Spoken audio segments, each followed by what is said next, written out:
नमस्कार दोस्तों, स्वागत है आप सभी का आपके अपने YouTube चैनल पर। और हम पिछली 3 क्लासों में समांतर श्रेणी यानी अरिथमेटिक प्रोग्रेशन पढ़ चुके हैं। तो उम्मीद करता हूं कि आपने वो तीनों वीडियो देख ली होंगी, बहुत अच्छे से आपके समझ में भी आ गया होगा। आज जो हमारा टॉपिक है, आज का हमारा टॉपिक है ज्योमेट्रिक प्रोग्रेशन मतलब गुणोत्तर श्रेणी।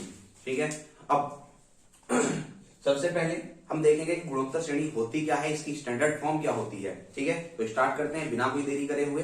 चलिए सबसे पहले हम बात करते हैं गुणोत्तर श्रेणी यानी जीपी है क्या, इसको शॉर्ट में क्या बोलते हैं, जीपी, ज्योमेट्रिक प्रोग्रेशन। ये क्या है, देखो कोई सीरीज है, सीरीज लिखी हुई है 3, 6, 12, 24 डॉट डॉट डॉट, इस तरीके से कोई श्रेणी लिखी हुई है। अब यहाँ पे क्या होगा, यहाँ पर बार बार हम देख रहे हैं कि देखो 6 से 3 से कितना हुआ, 6 मतलब 2 गुना हो गया। फिर यहाँ पे कितना, 2 गुना हो गया, और यहाँ पे कितना हो गया, 2 गुना हो गया। ठीक है, तो यहाँ पर क्या है, गुणा समान होगी। जैसे वहां पे अंतर समान होता ना, समान अंतर में क्या होता था, अंतर समान होता था, और गुणोत्तर में क्या होगा, गुणा समान होगी। बार बार एक पर्टिकुलर नंबर की गुणा हो रही होगी, तो वही क्या है, गुणोत्तर श्रेणी। यानी मैंने समांतर श्रेणी बताया था, जहां अंतर समान वहां समांतर श्रेणी, और जहां समान अंक से गुणा यानी समान गुणा, वहां पर गुणोत्तर श्रेणी होगी। कौन सी श्रेणी हो जाएगी, गुणोत्तर श्रेणी।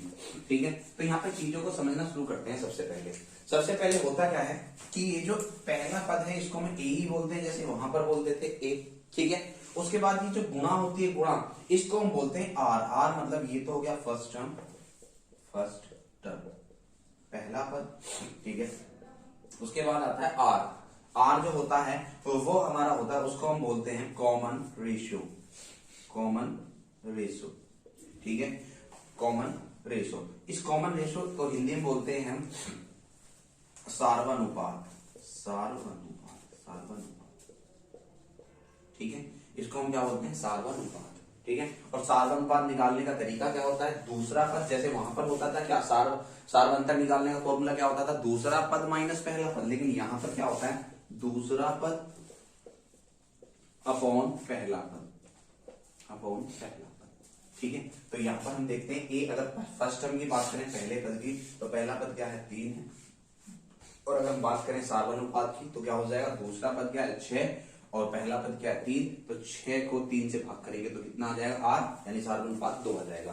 तो इतनी चीजें यहाँ पर समझ में आई होंगी। सबसे पहले अपनी श्रेणी देखी, श्रेणी में अगर गुणा समान चल रही है तो कौन सी श्रेणी हो जाएगी, गुणोत्तर श्रेणी हो जाएगी। दूसरी बात, पहले पद को हम क्या कहेंगे, इसके पहले पद को हम कहेंगे फर्स्ट टर्म यानी पहला पद। इसके आर जो हमारा यहाँ पर जो गुणा चल रही है ना, उसको हम क्या बोलते हैं, आर मतलब कॉमन रेशियो। कॉमन रेशियो का मतलब होता है सार अनुपात। सार अनुपात होता है दूसरा पद बटे पहला पद। क्या कहते हैं इसको, दूसरा पद बटे पहला पद। अब यहाँ पर हम देखेंगे दूसरा पद क्या है, 6, और पहला पद क्या है, 3। तो 6 बटे 3 बराबर कितना हो जाएगा, 2 हो जाएगा। कोई दिक्कत नहीं। चलिए, अब पहले जैसे मैंने एपी अरिथमेटिक प्रोग्रेशन की स्टैंडर्ड फॉर्म बताई थी, वैसे ही मैं इसकी भी स्टैंडर्ड फॉर्म तुम्हें बताता हूं। इसकी स्टैंडर्ड फॉर्म क्या होती है, इसकी स्टैंडर्ड फॉर्म होती है, स्टैंडर्ड फॉर्म ये होती है A comma A R comma A R cube, A R square comma A R cube comma A R की पावर 4, और इस तरीके से ये होती है। ठीक है, मतलब यहां पर वहां पर क्या चलता था, ए प्लस डी, ए प्लस 2डी, ए प्लस 3डी, ए प्लस 4डी। यहाँ पर डी क्या होता था, डिफरेंस, तो वहां पर डिफरेंस चलता था। लेकिन यहाँ पर क्या होगा, आर मतलब रेशियो, कॉमन रेशियो यहाँ पर चलेगा, और वो कॉमन रेशियो आर होता है। तो यहाँ पर ए, फिर ए इंटू आर, फिर ए आर का स्क्वायर, मतलब यहाँ पर आर की पावर कितनी, 1, यहाँ पर आर की पावर 2, यहाँ पर आर की पावर 3, 4, 5, 6, ऐसे करके चलता रहेगा। ठीक है, तो यहाँ पर सबसे पहले हम सीखते हैं कि गुणोत्तर श्रेणी का जीपी का nवां पद कैसे निकालते हैं। जीपी का nth टर्म यानी nवां पद, जीपी का nवां पद कैसे निकालते हैं। तो tn बराबर क्या होगा, फॉर्मूला ध्यान से सुनना। tn बराबर, फॉर्मूला बनाना सिखाता हूं। देखो ए सभी में चल रहा है, तो ए तो यहां भी होगा। उसके बाद इनटू में क्या चलता है, आर। लेकिन आर की पावर देखो, जब दूसरा पद आया तो आर की पावर 1 हुई, जब तीसरा पद आया तो आर की पावर 2 हुई, जब चौथा पद आया तो आर की पावर 3, यानी जो भी पद हमारा चल रहा है उससे पावर 1 कम। तो अगर nवां पद हमें निकालना है तो आर की पावर 1 कम यानी n-1। तो क्या हो जाता है हमारा फॉर्मूला? हमारा फॉर्मूला हो जाता है गुणोत्तर श्रेणी के nवें पद का फॉर्मूला Tn बराबर a इंटू आर की पावर n-1।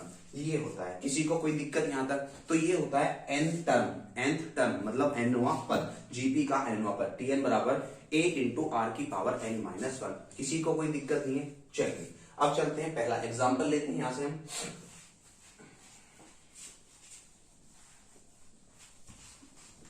चलिए एग्जाम्पल नंबर फर्स्ट ले लेते हैं। एग्जाम्पल नंबर फर्स्ट है हमारा 3, 6, 12, 24 डॉट डॉट डॉट का 10वां पद ज्ञात कीजिए। 10वां पद ज्ञात कीजिए।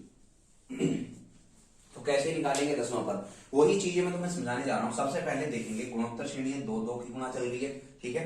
तो a बराबर कितना हो जाएगा? 3, पहला पद 3। उसके बाद r बराबर क्या हो जाएगा? r होता है दूसरा पद बटे पहला पद, यानी 6/3 बराबर कितना हो जाएगा? 6/3 बराबर हो जाएगा 2, ठीक है। और n कौन सा पद निकालना है? n बराबर 10वां पद। तो यहां पर हम रखेंगे Tn बराबर क्या होता है? a इंटू आर की पावर n-1। ये होता है Tn मतलब 10वां पद, T10 बराबर a कितना हो गया? 3, r कितना आ गया? 2, और 2 की पावर कितनी होगी? n-1, यानी 10-1 कितना हो जाएगा? 3 गुणा 2 की पावर 9, 3 गुणा 2 की पावर 9। तो ये तो हो गया कितना? 3, और 2 की पावर 9 कितनी हो जाएगी? 2 की पावर 9 कितनी हो जाएगी? जब 2 को काउंट करेंगे तो 2 1 मतलब 2 की पावर 1 2, 2 की पावर 2 4, 2 की पावर 3 8, 2 की पावर 4 16, 2 की पावर 5 32, 2 की पावर 6 64, 2 की पावर 7 128, 2 की पावर 8 256, 2 की पावर 9 512। तो 2 की पावर 9 कितना हो जाता है? 512। यहाँ पे हम लिख देंगे 512। तो 3 गुणा 512 कितना हो जाएगा? 12 से 36 यानी 1536 हमारे क्वेश्चन का आंसर। तो इस श्रेणी का जो 10वां पद होगा वो कितना हो जाएगा? 1536, ठीक है। That is clear. आगे चलते हैं नेक्स्ट क्वेश्चन की तरफ।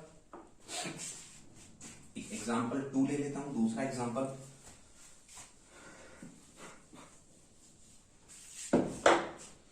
सवाल है हमारा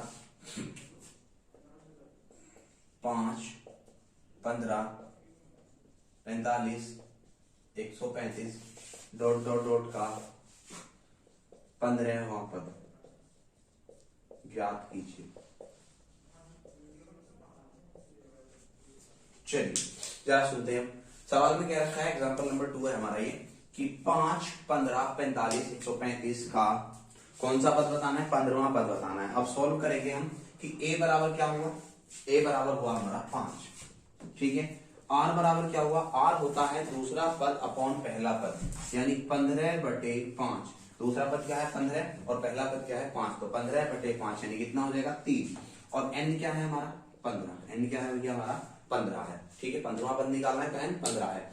अब क्या करेंगे? वही तरीका लगाना है हमें nवां पद, यानी Tn बराबर a इंटू आर की पावर n-1। फॉर्मूले को बार बार लिखो, मैं बार बार यही बात तुम्हें बताता हूं।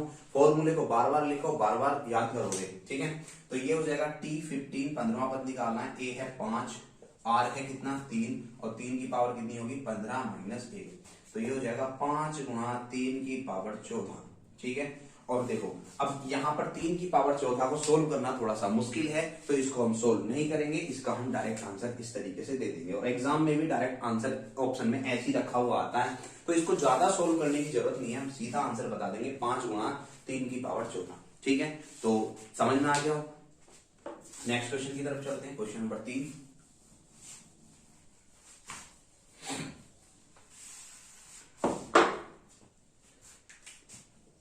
क्वेश्चन नंबर 3 हम लेके चलते हैं। क्वेश्चन नंबर 3 है हमारा 81, 27, 9 डॉट डॉट डॉट का 8वां पद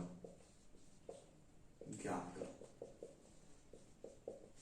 सवाल ये है 81, 27, 9 डॉट डॉट डॉट का 8वां पद ज्ञात करो। अब कैसे करेंगे? देखो जरा ध्यान से सुनना। सबसे पहले हम देखेंगे a क्या है? 81 है। उसके बाद r क्या होगा? r होता है दूसरा पद बटे पहला पद, दूसरा पद बटे पहला पद, यानी 27/81 कितना हो जाएगा? जब हम इसको काटेंगे 27 से, तो 27 एकम 27, 27 थी 81, 1/3, ठीक है। और उसके बाद n क्या है? 8। n क्या है भैया? 8 है। सोल्व करेंगे तो क्या मिल जाएगा बताओ जल्दी से। सोल्व करेंगे तो ये हो जाएगा टी एन बराबर मतलब 1 इंटू आर की पावर एन माइनस 1, ये हो जाएगा। कौन सा पद निकालना है, 8 में, तो टी 8 बराबर ए कितना हो गया 81 और आर कितना हो गया, आर हो गया 1/3 और उसकी पावर n माइनस 1 यानी 8 माइनस 1 कितनी हो जाएगी 7। ठीक है, कोई दिक्कत नहीं। तो 81 कितना होता है, 81 होता है 3 की पावर 4, ऐसे लिख दो। 81 कितना होता है 3 की पावर 4, ऐसे लिख दोगे। और यहाँ कितना बनेगा भाई, यहाँ बनेगा हमारा 1/3 की पावर 7। और जब 4 से 7 काटेंगे तो क्या होता है, नीचे आके काटेंगे तो पावर कितनी बचेगी 3, 1/3 की पावर 3 यानी आंसर हो जाएगा 1/27। तो इस सवाल का जो हमारा आंसर हो जाएगा यानी 8वां पद हो जाएगा वो हो जाएगा 1/27। चलो आगे चलते हैं, क्वेश्चन समझ में आ गया होगा। एक क्वेश्चन और इसी टाइप का ले लेते हैं।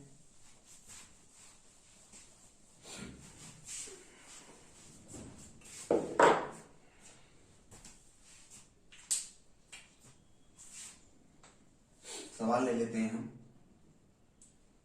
256, 128, 64 डॉट डॉट डॉट का 16वां पद ज्ञात करो। ये सवाल है 256, 128, 64 का 16वां पद हमें ज्ञात करना है। तो क्या लिखोगे, सबसे पहले ए को देखो, ए कितना है 256 पहला पद। उसके बाद आर क्या है, आर होता है दूसरा पद बटे पहला पद, 128 बटे 256, 128 बटे 256 कितना हो जाएगा 1/2 और एन कितना निकालना है हमें 16। ठीक है, तो टी एन बराबर ए इंटू आर की पावर एन माइनस 1, ये हो जाएगा। सोल्व करेंगे तो टी एन मतलब कौन सा पद पूछा है 16वां, तो टी 16 बराबर 256 हो गया। और आर कितना हो जाएगा, आर है हमारा 1/2, 1/2 की पावर 16 माइनस 1 यानी कितनी 15। अब यहाँ पे क्या लिखेंगे, देखो 256 2 की पावर कितनी लिख सकते हैं, इसको हम लिख सकते हैं 2 की पावर 8। कितना 256 कितना होता है 2 की पावर 8 और गुणा ये कितना हो जाएगा 2 की पावर 15। सोल्व करेंगे तो अपॉन में कितना आ जाएगा 8, नीचे जाके माइनस हो जाएगा, पावर में भाग करेंगे तो क्या हो जाता है पावर घट जाती है। तो 2 की पावर कितनी बच जाएगी 7 और 2 की पावर 7 कितनी होती है 128। तो 1/128 हमारे इस क्वेश्चन का आंसर हो जाएगा। बाकी चलते हैं नेक्स्ट। चलिए नेक्स्ट क्वेश्चन हम देखते हैं। इस बार जो हमने क्वेश्चन लिया है वो है पदों की संख्या का। देखो 4 क्वेश्चन हमने कर लिए एनोवा पद निकालने का और हम 2 क्वेश्चन करते हैं पदों की संख्या निकालना। जैसे हमने वहां पे पदों की संख्या निकालनी सीखी थी ऐसे ही यहाँ पर सीखेंगे। ठीक है, कुछ भी नहीं करना है, पदों की संख्या कैसे निकालनी जरा देखो ध्यान से। मैंने बताया टी एन बराबर क्या होता है, टी एन बराबर होता है ए इंटू आर की पावर एन माइनस 1। ठीक है, तो हम मान लेते हैं कि ये वाला जो पद है ये एनवा पद है। कौन सा पद है ये एनवा पद। अगर ये एनवा पद है तो ये हो जाएगा 896 बराबर। ठीक है, ए कितना है इसमें, ए हमारा 7 आया और आर कितना आया, हम यहाँ लिख देते हैं, एक बार यहाँ लिख दें कि ए बराबर कितना है 7, पहला पद 7 और आर बराबर क्या होता है दूसरा पद अपॉन पहला पद यानी 14/7 बराबर कितना हो जाएगा 2। ठीक है, और ये एल कह दो या टी एन कह दो, कुछ भी कह दो क्योंकि एक ही बात होती है, एनवा पद या एलवा पद या एनवा पद। ठीक है, लास्ट पद या फिर एनवा पद। कितना हो गया 896। तो यहाँ पे जैसे हमने लिखा क्या 896 बराबर ए कितना हो गया 7 हो जाएगा इंटू ये कितना हो जाएगा 2 और 2 की पावर n माइनस 1। तो 7 से काटेंगे इसको कितनी बार कट जाएगा, ये कट जाएगा 7 एकम 7, बचेंगे कितने 1 7 दूनी 14, बचे कितने 5 7 8 56। 128 बराबर 2 की पावर कितनी आ गई n माइनस 1। अब इसको 2 की पावर की फॉर्म में लिखेंगे तो ये हो जाएगा 2 की पावर n माइनस 1 बराबर ये कितना होता है 2 की पावर 7, अभी पीछे लिखवाया था। 128 कितना होता है 2 की पावर 7। तो देखो बेस समान हो गया, जब बेस समान होता है तो पावर भी इक्वल हो जाती है यानी n माइनस 1 बराबर कितना हो जाएगा 7। तो n बराबर कितना 8। ये हमारे क्वेश्चन का आंसर हो जाएगा। बात समझ में आई। अगर n वा पद निकालना है तो कैसे करेंगे, सवाल को ऐसे कर लेंगे। ठीक है, कोई दिक्कत नहीं। चलिए आगे बढ़ते हैं, क्वेश्चन नंबर 6 लेते हैं। क्वेश्चन नंबर 6 हमारा है 5, 20, 80, 160 डॉट डॉट डॉट लास्ट पद है 20,480 में पदों की संख्या ज्ञात करो। पदों की संख्या क्या होगी इसमें हमें पदों की संख्या बतानी है। कैसे करेंगे सवाल को जरा देखना। सबसे पहले वही बात कि ए क्या है, यहाँ पर हमारा ए है हमारा 5, ठीक है। उसके बाद हमारा आर क्या है, आर होता है दूसरा पद बटे पहला पद, यानी 20/5 बराबर कितना 4 हो जाएगा। और यहां पर हम लिखेंगे कितना tn, यानी nवा पद कौन सा हमने मान लिया 20,480, ये हो जाएगा।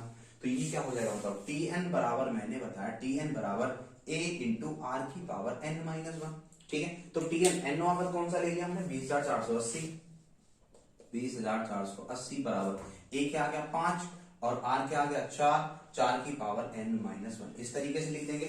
जब 5 से इसको काटेंगे तो 5 से कितनी बार कट जाएगा, ये 5 से कटेगा 4 पंजे 20, फिर भाग देंगे 4 में नहीं जाएगा तो ये हो जाएगा कितना 4 5 नाम 45, 3 5 में 30, कितना जाएगा 4096, यानी 4 की पावर n-1 बराबर 4096। अब हम 4096 को जानते हैं कितना होता है, 4 की पावर 6 होता है, ठीक है। तो 4 की पावर n-1 बराबर कितना हो जाएगा 4 की पावर 6। ये हमें याद कर लेना है, 4 की पावर 6 4096 होता है, ठीक है। ये चीजें आगे भी मैं बताऊंगा तुम्हें, जब स्क्वायर रूट और तुम्हें घनमूल और वर्गमूल पढ़ाऊंगा तो आगे हो जाएगा हमारा कितना n-1 बराबर 6, तो n बराबर कितना हो जाएगा 7। ये हमारे क्वेश्चन का आंसर है, ठीक है। तो उम्मीद कर रहा हूं कि यहां तक का तुम्हें पार्ट बहुत अच्छे समझ में आ गया होगा। इसके नेक्स्ट पार्ट में हम पढ़ेंगे पदों का योग, ठीक है। जैसे हमने वहां पर पढ़ा था सामान्यतः श्रेणी में nवा पद, फिर n निकालना और फिर पदों का योग निकालना, वैसे हम यहाँ पर पढ़ेंगे। हमने nवा पद निकालना सीख लिया, हमने पदों की संख्या निकालनी सीख ली, और अगले लेक्चर में हम पढ़ेंगे पदों का योग निकालना, जिसमें हम बहुत अच्छे क्वेश्चन करेंगे। बाकी इस वीडियो को तुमने एंजॉय किया होगा। अगर एंजॉय किया है तो वीडियो को लाइक करना और शेयर करना, चैनल को सब्सक्राइब करना तो बिल्कुल मत भूलना। जय हिंद, वंदे मातरम।